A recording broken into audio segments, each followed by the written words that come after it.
Puzzle. This puzzle game requires minimal input and is probably something you'd play for 5 to 10 minutes. You're presented with a group of cubes and you have to disassemble them one by one until there are no cubes left.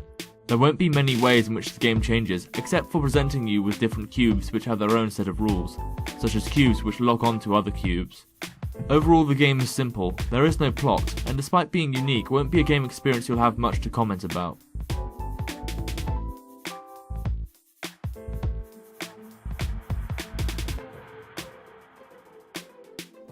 Unstable.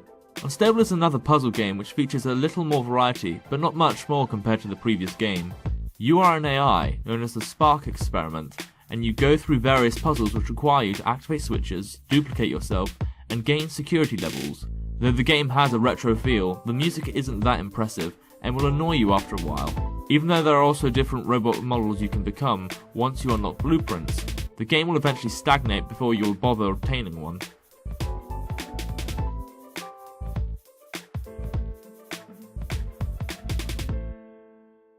Fragment Hunter. A point-and-click RPG, Fragment Hunter is an adventure game where you are a mysterious figure who doesn't remember who they are.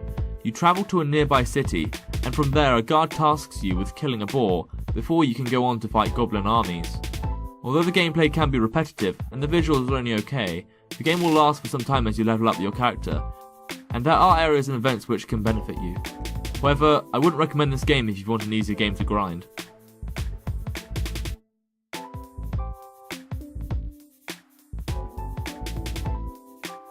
Racing Comrade. Racing Comrade is a racing game which has a lot of personality and comedic features. You are a socialist runner who's competing for his homeland, and you buy upgrades to improve your overall performance.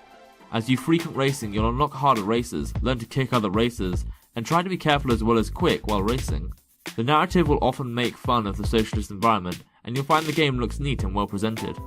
It's definitely a game worth playing, if not for its competitiveness against the AI, then for the laughs you'll have at the game's silliness.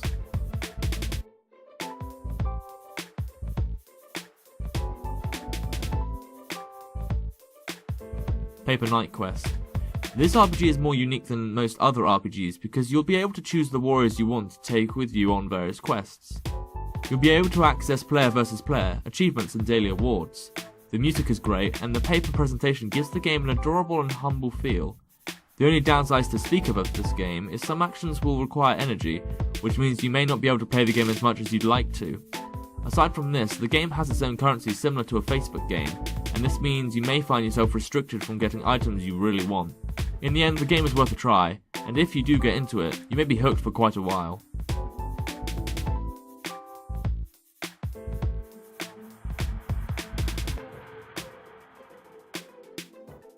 Lost to Time.